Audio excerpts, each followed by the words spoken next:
जय हिंद दोस्तों। आज का वीडियो आप सभी के लिए बहुत इंपॉर्टेंट होने वाला है। लास्ट वीडियो में कल हमने प्रॉफिट एंड लॉस के कुछ इंपॉर्टेंट क्वेश्चन को डिस्कस किया था। उसी क्रम में आज हम कुछ और महत्वपूर्ण क्वेश्चन को डिस्कस करेंगे। जैसा इस क्वेश्चन में कहा कि एक व्यक्ति 396 रुपये प्रति मशीन के दर से 2 मशीन को बेचता है। पहले मशीन पर उसे 10% का लाभ होता है, दूसरे पर उसे 10% की हानि होती है। तो उसे पूरे लेन देन में उसे लाभ या हानि ज्ञात करना है। तो जैसा मैंने अपने शॉर्ट्स वीडियो में भी मैंने आपको बताया है कि कभी भी ऐसा कहे कि सेम परसेंट से प्रॉफिट एंड लॉस की बात करें तो उस केस में एक फॉर्मूला है जो कि x स्क्वायर अपॉन 100 मैंने आपको बताया था। सिंपल इसी में वैल्यू पुट कर देनी है तो 10 इंटू 10 अपॉन 100 ये आ जाएगा, 1% का लॉस आ जाएगा। इस तरह से ऑप्शन ए सही है। ठीक है, ये हमने शॉर्ट ट्रिक्स को देख लिया, लेकिन सॉल्व करने का जो मेथड है वो मैं आपको डिस्कस करके बता रहा हूँ।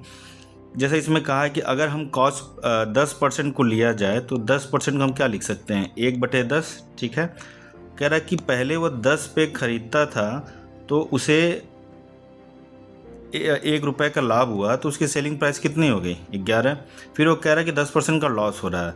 ठीक है, पहले 10 रुपये में ख़रीद रहा था, 1 का लॉस हुआ तो उसे अब ये 9 रुपये में ख़रीद रहा है, ठीक, 9 रुपये में बेच रहा है। ठीक है, तो इस तरह से उसे प्रॉफिट और लॉस निकालना है। तो चूँकि 10 इंटू 10 100 हो जाएगा, 11 इंटू 9 99 हो जाएगा। ठीक है, डिफरेंस कितना है, 1 का। तो इसी तरह से 1% का उसको लॉस हो जाएगा। तो ऑप्शन ए सही है। तो चलिए दूसरा क्वेश्चन को देखते हैं। दूसरे क्वेश्चन में कह रहा है कि एक व्यक्ति अपनी वस्तु को 20% लाभ पर बेचना चाहता है, लेकिन वह उसे 480 रुपये में 20% की हानि पर बेच दिया। ठीक है, तो वह आरंभ किस मूल्य पर बेचना चाहता था। तो हम ये कह सकते हैं कि अगर 20% की हानि हुई और कॉस्ट प्राइस को अगर हम 100 मान के चलते हैं तो सेलिंग प्राइस क्या होगी, 80 की वैल्यू ये कह रहा है 480 है, और वो पहले कह रहा था कि 20% लाभ पर बेचना चाहता था, मतलब 120 रुपये पे बेचना चाह रहा था। तो 120 की वैल्यू क्या होगी, 8 छक्का 48, तो 12 छक्का 72। ये अब पहले जो है 720 रुपये में बेचना चाह रहा था। तो इस तरह से ऑप्शन ए सही है। तो चलिए नेक्स्ट क्वेश्चन को भी देख लेते हैं इसी तरह से। नेक्स्ट क्वेश्चन में कह रहा है कि एक व्यापारी ने एक वस्तु को 20% हानि पर बेच दिया। यदि विक्रय मूल्य को 100 रुपये बढ़ा दिया जाता तो 5% का लाभ होता। जैसे मैंने आपको पहले बता रखा है कि अगर प्रॉफिट की बात करें तो सिंपली आपको सब्ट्रैक्ट कर दें, मतलब घटा देना है। लेकिन अगर अपोजिट की बात करें, लाभ हानि की बात करें या हानि लाभ की बात करें, तो उस वैल्यू को ऐड कर ली जाती है। तो जैसा इसमें कहा 20% की हानि और 5% का लाभ, दोनों को ऐड करेंगे तो क्या होगा, 25। ठीक है, तो 25 की वैल्यू कितना है, 100 है। और हमसे पूछ क्या रहा है कि वस्तु की लागत मूल्य क्या है, तो 100 की वैल्यू हमसे पूछ रहा है ना।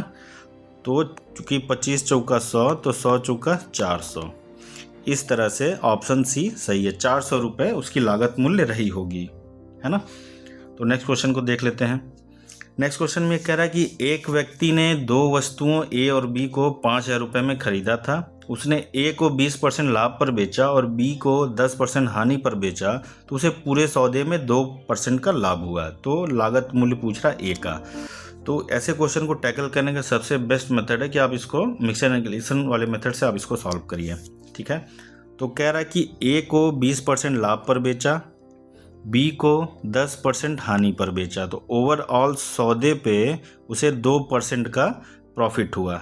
ठीक है, 2% का प्रॉफिट हुआ था। 20 में से 2 गया, ये आपका आ जाएगा 18, और 10 में 2 को ऐड कर देंगे तो ये आपका आ जाएगा 12। इन दोनों का रेशियो क्या आएगा, 6 दूना 12, 6 त्रिक 18। ठीक है, तो ये हमारा कॉस्ट प्राइस का, मतलब दोनों वस्तुओं का कॉस्ट प्राइस का ये रेशियो आ गया। चूँकि कह रहा दोनों वस्तुओं का उसने 5000 रुपये में ख़रीदा था, तो इस रेशियो को ऐड करेंगे तो 2 और 3 मिलके 5 हो जाएंगे।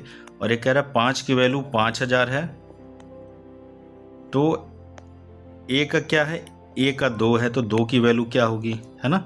तो इस तरह से ये 2 की वैल्यू 2000 हो जाएगी। तो ऑप्शन सी सही है।